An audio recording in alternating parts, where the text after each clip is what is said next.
Исәнмесез ТНВ эфирын адымнар дәвам итә. Студияда Сәрия Хабибуллина. Бу атнаның төп вакыйгалары, аларга белгечләр карашы, тәкъдимнәр, күренешләр, шәхесләр безнең бүгенге тапшыруда. Тормышны, карашны үзгәрткән бер ел. Махсус хәрби операция шартлары һәм алгы сафтагыларга ярдәм рухы. Берләштерде бөтенебезне дә, бөтен халыкны.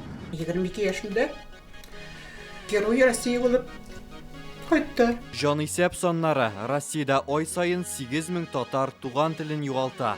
Кемнәр алар? Дөнья мәшәкатен ана теленнән өстен күрүчеләр. Родной язык, урысна яздык, да.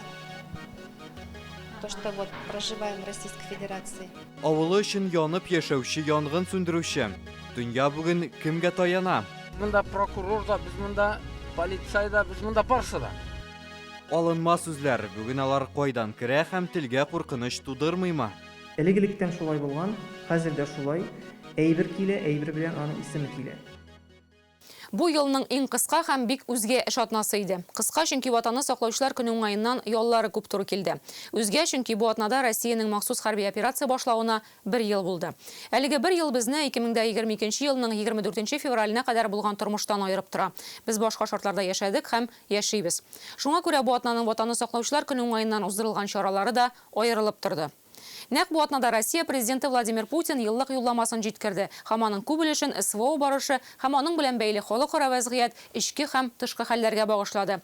Өлеше мобилизация буенча алынучылар, хәрбиләр һәм аларның гаиләләренә ярдәм турында сөйләде. Ел эчендә без үзгәрдек. Бу вакыйгалар күпчелек гаиләләргә кагылды. Район шәһәрләрдә хәрбиләргә ярдәм йөзеннән халыкның ничек берләшүен күрдек һәм бу зур эшне алар йөрәк кушуы буенча эшли. Гөлназ Сайфетдинова якыннарын СВОдан көтүчеләр, хәзер инде батыр улларын гомер буе сагынып яшәүчеләр һәм бернигә дә карамастан хәйриячелекне дәвам итүчеләр турында.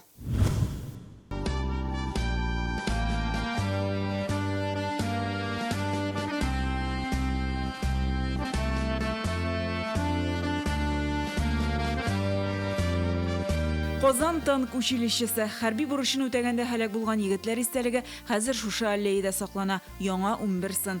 Иң беренчесе танылган хәрби Миңнегали Шаймаратовныкы, тагын 10-сы аның дәвамчылары Чечня, Сирия, Украинадагы хәрби хәрәкәтләрдә катнашкан батырларныкы.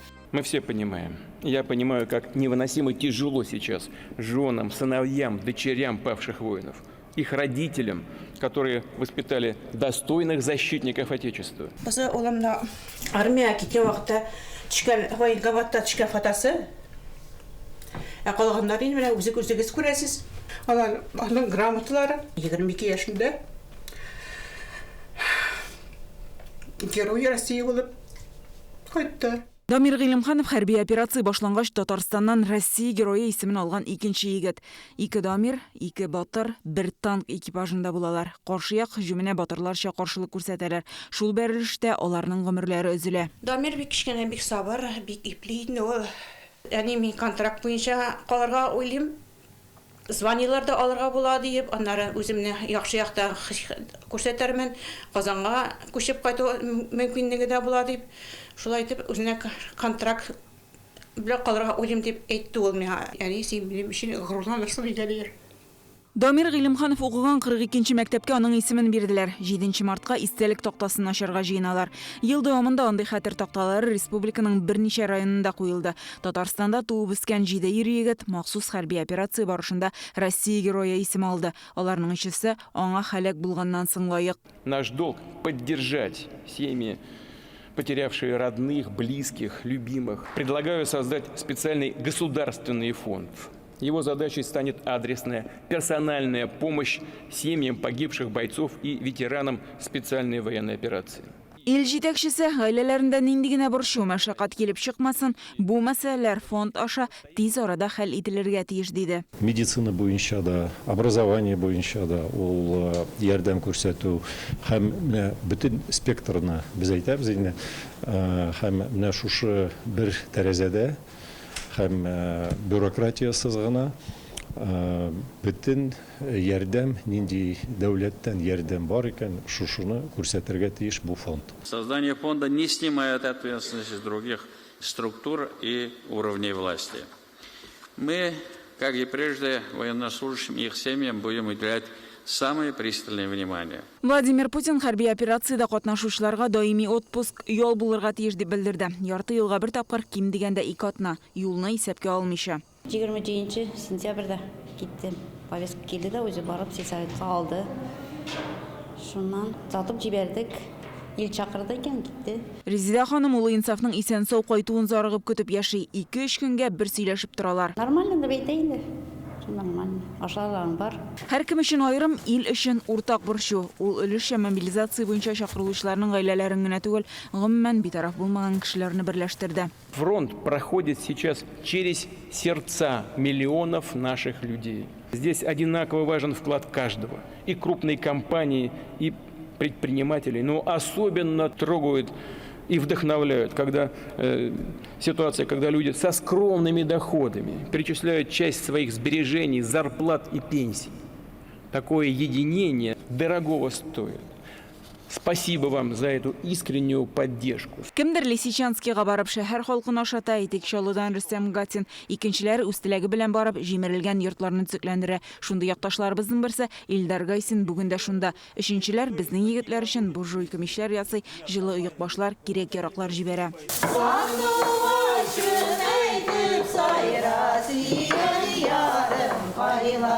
Республика авылларында бу ел эчендә без бик күп хәйрия мисалларын күрдек. Биектау, Апас, Яшелүзән, Зәй хатын-кызлары җыелып, хәрбиләргә җибәрергә дип хәтта токмаш кисәргә алынды. Менә Аланбәксәр авыл апалары бу ялларны да шушы эшкә багышлады. Бар хатын-кызлар да әйдә дигәнгә хәзер күтәрелергә генә торалар.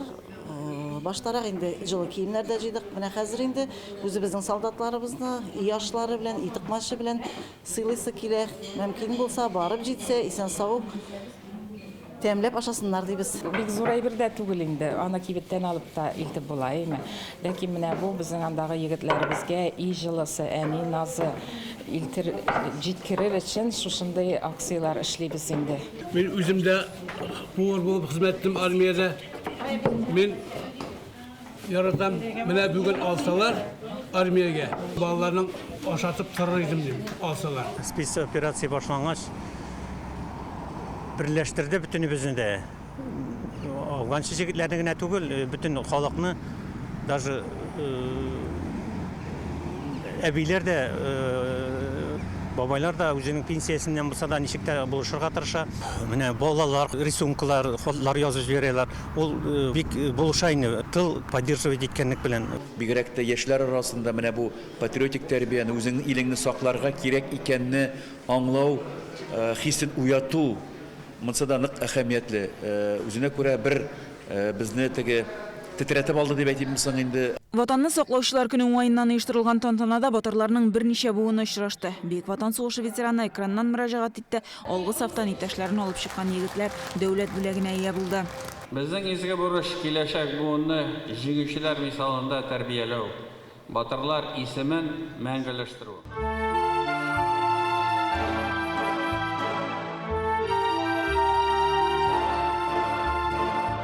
Гөлназ Сайфетдинова, Рәмзил Гарипов, Ленар Хуҗи Әхмәтов, Яңа гасыр каналы. 21 февральдә бөтен дөньяда туган тел көне иде. Бу датаның әһәмияте соңгы елларда безнең өчен тагын да артты. Әлбәттә, аның әһәмияте асылына ук салынган булган, әмма без аңа соңгы вакытта гына игътибар иттек кебек. Беренчедән 5 ел элек мәктәпләрдә туган тел укыту ата-аналар ихтыярына калдырылды. Шул вакытта татар бер уянып алды сыман. Икенчедән, җан исәп нәтиҗәләре Россиядә татар телен туган тел дип санаучылар саны 1 миллион кешегә кимүен күрсәтте. Менә ул минус 940. Бер елда 100 мең дигән сүз ай саен 8 мең кеше туган теленнән ваз кичә булып чыга түгелме соң? Күпчелек галимнәр кешенең милли үзаңы күрсәткечләре дигәндә һәрвакыт аның туган телен беренче урынга куя. Аннан соң гына дин, мәдәният, гореф-гадәтләр, туган җиренә бәйлелек, тарих кебек төшенчәләрне атый. Шул ук вакытта телне белмичә, дин, гореф-гадәтләрне белсәң дә, үзеңне татар дип саный аласың диючеләр дә бар. Россиянең күп кенә төбәкләрендә яшәүче милләттәшләребез өчен бу карашта туры килә. Эртәгә аларның буыны татар булып кала дип кем әйтә ала? Телсез милләт буламы һәм аңа телне кайтару өчен нишләргә? Җитди мәсьәләгә белгечләр фикерен Фәйрүзә Мәҗитова туплады. Сез үзегезнең туган телегезне, балаларның туган телен ничек итеп яздырдыгыз? Татар баласы. Да. Туган телне ничек итеп? Родной язык, ну, урыста яздык, да. Индира Фәрхетдинова җанисәп вакытында туган телен рус теле дип күрсәткән 940 мең татарның берсе. Ул Магнитогорскида яши. 6 яшькә кадәр татарча гына сөйләшкән. Тора-бара җуелган. Многие дети больше предпочтения отдавали русскому языку, хотя и вырастали в традициях татарской национальности, татарского языка. Но это не значит, что если ребенок не владеет татарским языком, он не татарин. У него это заложено в крови. Бүген Россиянең бик күп төбәкләрендә яшәүче шактый татарлар үз туган телен белми. Бу безнең бүгенге чынбарлык. Есть строчка в переписи населения «родной язык». 90% татар, которые проживают в городе, запишут как русский родной язык.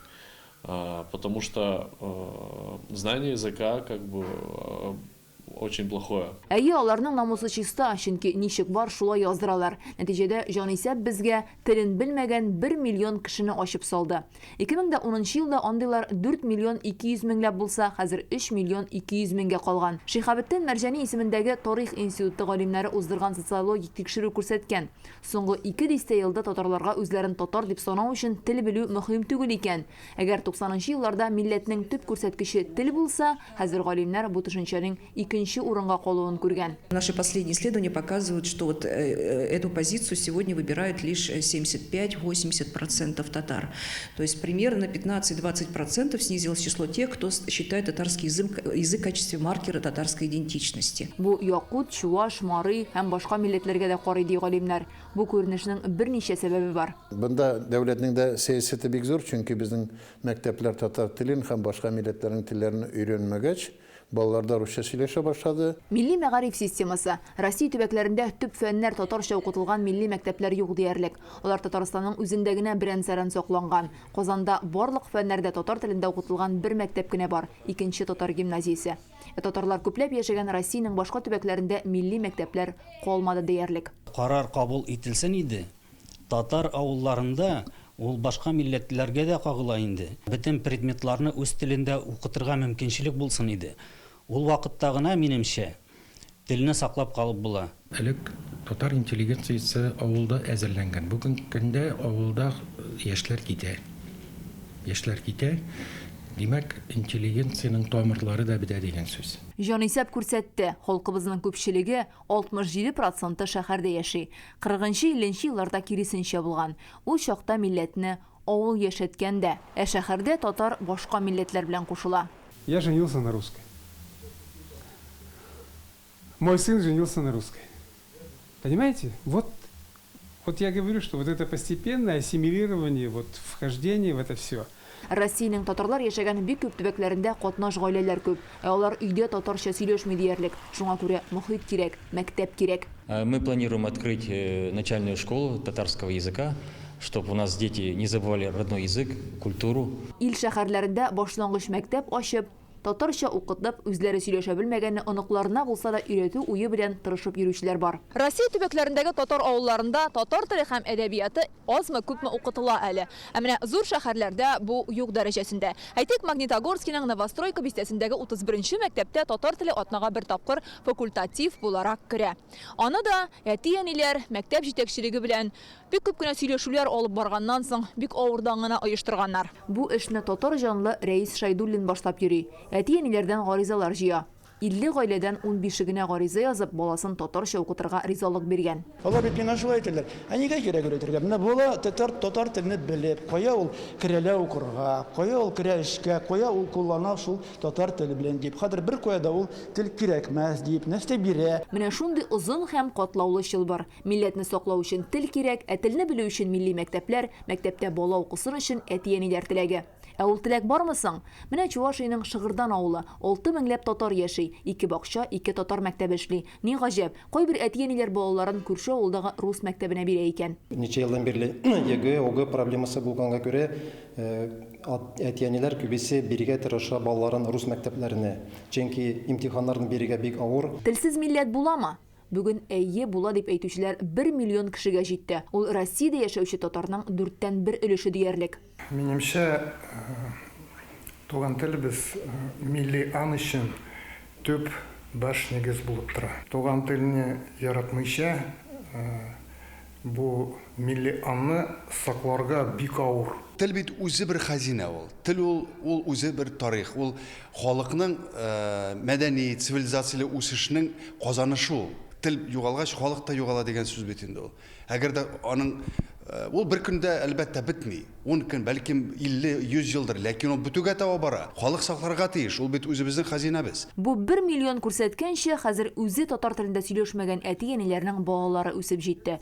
Олылар сөйләшмәсә дә ана телен аңлый әле, ә менә яшьләр ни аңламый, ни сөйләшми, һәм аны гомумән кирәк дип тә санамый. Шунысы белән бу хакыйкать үтә дә куркыныч. Фәйрүзә Мәҗитова, Инзилә Хөсәенова, Алмаз Зиядинов, Яңа гасыр каналы. Россиядә чит ил сүзләрен куллануны тыя торган закон кабул ителеп маташа. Дәүләт думасы аны узган атнада Федерация советы бу атнада хуплады. Әлеге канун аша дәүләт теле рус телен алынма сүзләрдән арындырмакчылар. Шул рәвешле гомуми әйләнештән кэшбэк, билборд, сейл, спичрайтер, гаджет, кастинг кебек бик күп сүзләр төшеп калырга мөмкин. Әгәр дә телдә шушы мәгънәне ачып бирә торган башка төшенчә бар икән. Без бу урында үзебезнең татар теле чисталыгын карыйк. Анда да алынма сүзләр күп. Соңгы елларда гына сөйләмебезгә ковид, пандемия, аккаунт, дрон һәм башка бик күп сүзләр килеп керде. Галимҗан Ибраһимов исемендәге тел институты галимнәре әйтүенчә, көн саен татар теленә бер яңа сүз өстәлә. Шуңа күрә басылып чыккан яңа сүзлек беренче көннән үк искерә башлый. Чөнки бер елда 365 сүз әйләнешкә кереп китә. Чагыштырып карасак, элек иң күбе гарәп фарсы алынмалары булса, хәзер инглиз сүзләре сөйләмгә ешрак өстәлә икән. Ни өчен 20нче гасыр башындагы татар хәзерге заманда яшәүче кардәшен аңламас иде. Алия Хәйретдинова репортажы. 90-нчы елларда әти-әниләр улларын хайр өчен ачулана иде. Мәктәптә уйлап табылган приколлар, бойфрендлар белән килеп чыккан обломнар әле дә күңелләрне җилкендереп куя. Хәзер исә безнең хейтерлар һәм пранкерлар артып китте. Алар социаль шелтәрләрдә фейк таратып, хайп һәм лайк артыннан чабыша. Замана узган саен телебез дә чуарлана. Өлкән буын яшьләрне аңламый, алар үз чиратына тукай телен онытып бара. Без кайвакыт үз балаларыбызның да мәктәптән кайтып безгә нәрсә сөйләвен аңламаска мөмкин без. Чөнки аларның үз теле, анда алынма сүзләр генә түгел, сленг өстенлек итә. Ну как идут дела? Дела моща! Что? Классно, говорю, еще один фитиль такое сморозил. Подкатывается к шкету, дай, говорит, велик погонять, сел и почесал. Без 5нче елны бер көнне уяндык таң белән. Эшкә дәгъват итте безне кемдер изге нам белән. Тукай шигыре бу. Аның иҗатының төрле чырларын карасак, башын аңларга катлаулырак, ахыргы чыры хәзер аңлашыла. Тәррәкый, прогресс, имана салым, каст, омтылыш, фәхрләү, мактау, тәфсир, аңлату, матлап теләк. Гасыр элек яшәгән әби-бабаларыбыз белән сөйләшсәк, без алар безне аңлап бетерер иде микән? Югаргы басма мәгърур. Мин югаргы, сез түбәнсез ди. Ничек гали минем урыным? Түбәнгеләр күрәмсез ди. Тукай исән чагында ук сәхнәләштерелгән беренче театрда татарлар полиция, пристав, извозчикларны русча гына атый. 1976да татарның легендар Әлдермеш бабай тамашачыга дачаның нәрсә икәнен аңлата. 74тә әниләр һәм бәбиләрдә татар исемнәрен үк тәрҗемә итә башлыйлар. Извозчик, тукале, айда, приставка идем, пристав. Бер генә тик тормыйсың әлмәндә рабзый, тагын ниләр эшлисе? Даша? Айди. Гөлфине. Гөл. Цветок. Беләсеңме цветокны? Галимнәр алынма сүзләргә гадәти әйбер дип карарга киңәш итә һәм алар белән көрәшергә кирәк дип санамый. Ул тел өчен кирәкле дә күренеш әле. Телнең үсеше шулай бара. Республика урынына җөмһүриятне тәкъдим иттеләр 90-нчы елларда. Күрәсез, кирип китә алмады. Минемчә, моның сәбәбе инде республика сүзенең моңа кадәр татар теленә үтеп кирип, халыкның аңына сиңгән иде. Без сораштырган казанлылар хәзер рус сүзләрен еш куллануын әйтә. Бер яты рус, милләт белән яшибез бит инде. Хайран керә. Тырышып сөйләшергә. Минем уйлавымча, без бәләкәй булганда да урыс сүзләре кергәне бар иде.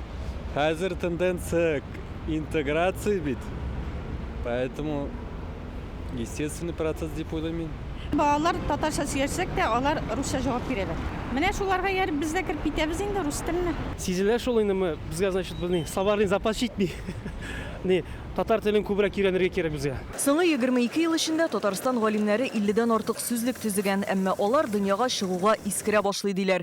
Инглиз телендә көненә 4-5 сүз, рус телендә 2-3 сүз барлыкка килә, татар теленә көненә 1 сүз өстәлә. Димәк, былтыр чыккан сүзлеккә 365 сүз теркәлми калган. Әмма аларның татар теленә нәкъ менә татарча кирип китүе бездән генә тора ди белгечләр. Иң мөһиме телгә ятышлы, аңлаешлы булырга тиеш. Ул беренчедән аның мәгънәсен ашып бирергә тиеш. Санак дигән чагында ул санау өчен генә түгел бит компьютер, ул күбрәк эшләр башкара. Икенчедән, әгәр дә без аны кулланабыз икән, ул нинди норма булырга тиеш, норматив.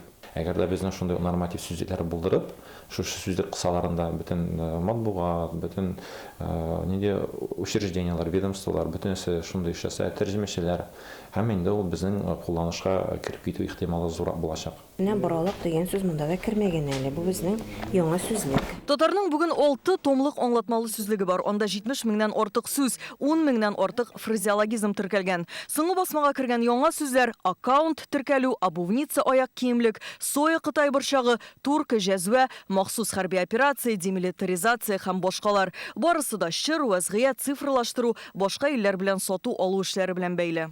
Яңалык ул күренешләр белән бәйле. Әгәр дә безнең телебездә ул күренеш бар икән, аның татарча сүзе булачак. Әгәр безнең телебездә ул күренеш юк икән, ул сүзне без әлбәттә инде ул күренеш уйлап табылган телдән алабыз үзебезгә. Тел ул һәр вакыт үсештә. Бу күренешне галимнәр хәтта телләрнең бер-берсен баету дип атый. Татар лексикасының 40% гарәп фарсы сүзләреннән тора. Бүген инглиз теленнән күп керә. Фейк, сайт, мейл, компьютер, принтер, сканер – булар без уйлап тапкан әйберләр түгел, димәк сүзе дә читнеке. 10-20 ел кулланганбыз икән, алыштырып торуның да нәтиҗәсе булмаячак. Әйбер килә, әйбер белән аның исеме килә. Ләкин яңа гына кирип бара торган сүзләргә баштан ук электреп алсаң, алар әдәби телгә кирип китә алар. Коронавирус елында менә үз изоляция сүзе барлыкка килде. Теге газетаны карадык, бу каналны карадык, теге радиодан шулай ишеттек, булай иттек тә, ахыр чиктә үз изоляция дигән бер модельгә килеп, калыпка килеп туктады. Бирәктә яшьләр телендә, нәкъ рус теленнән, хәтта Европа телләреннән кергән сүзләр күп, һәм алар аны актив кулланышка кертә. Әмма икенче яктан, урта буын, өлкән буын дип әйтим, татар теленең әле классик формасын саклап сөйләшәбез икән, без аны саклау өчен үз кулыбыздан килгән эшләргә тиеш. Ягъни, алдагы буын үз чиратында ул әлеге кыска сүзләр белән, яисә сүзнең бик пассив катламы белән генә түгел, киң катламын белергә тиеш. Галимнәр бүген теленең классик нигезен сакларга тәкъдим итә. Барлык яңа алынмалар шушы сөйләм байлыгын тулыландыру өчен генә кулланылса яхшы. Татарский язык, я вам скажу тем, кто не знает, очень логичный язык. Вот, допустим, лар прибавляешь в конце и становится множественное число. Соответственно, в зале сидят татары, как сказать, татарлар, да? Алия Хайретдинова, Гадел Миндубаев, Данил Филатов, Адымнар. Тормышта кешенең битараф булмавы кайвакыт гаҗәеп эшләрдә чагыла. Без соңгы елларда гражданлык җәмгыятенең үсешен күрәбез. Кеше һәм җәмгыять өчен кирәкле гамәлләр кылучы, файдалы проектларны тормышка ашыручыларның саны арта.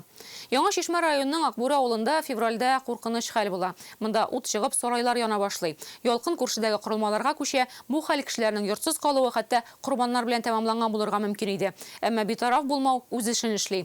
Авыл җирлеге башлыгы Җәүдәт Җәләлетдинов җитәкчелегендә бер төркем кешеләр шунда ашыга. Йортларны саклап калалар. Ул җитәкче буларак моңарчыда яңгын куркынычсызлыгы өчен берничә мөһим карар кабул иткән була.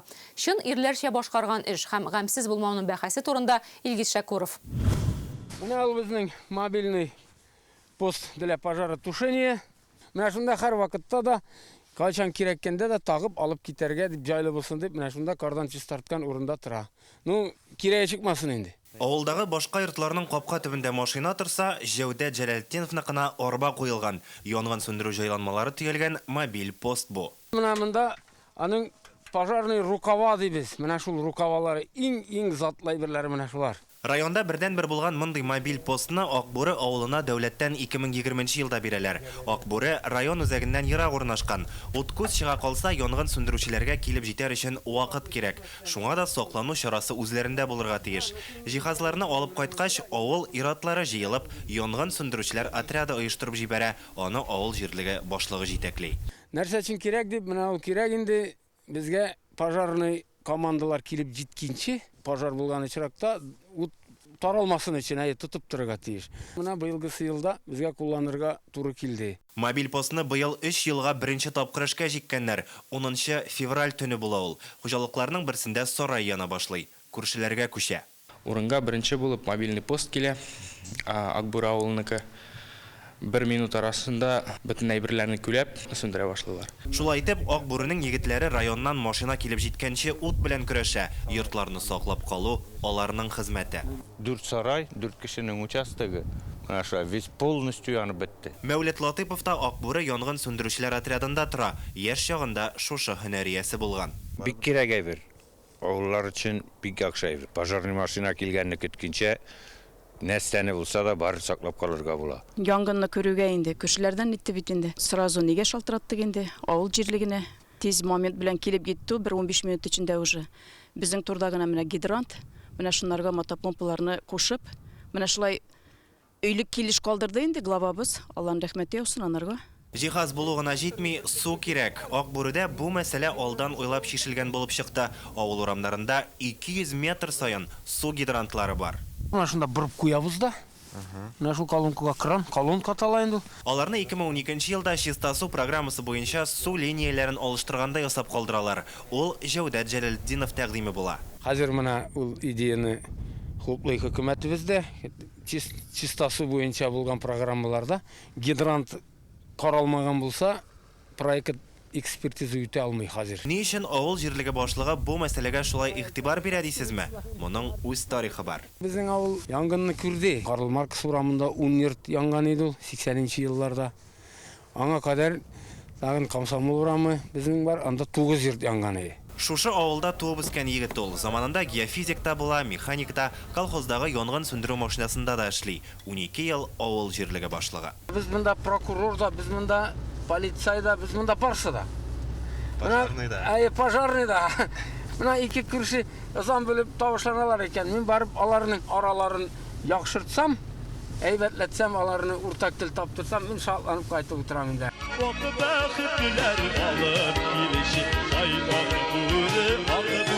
Җырларда җырланган Акбуры авылына 19 гасырда нигез салына. Монда хәзер 190 хуҗалык бар, 350дән артык кеше яши.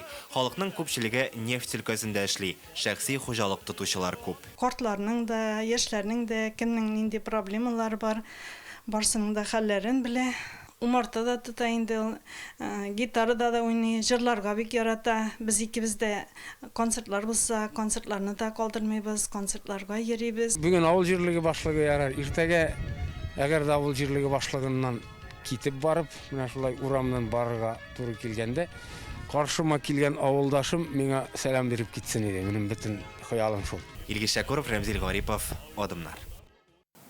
Безнең бүгенге тапшыруыбыз тәмам. Бер атнадан шимбә кичендә очрашырбыз. Исән сау булыгыз.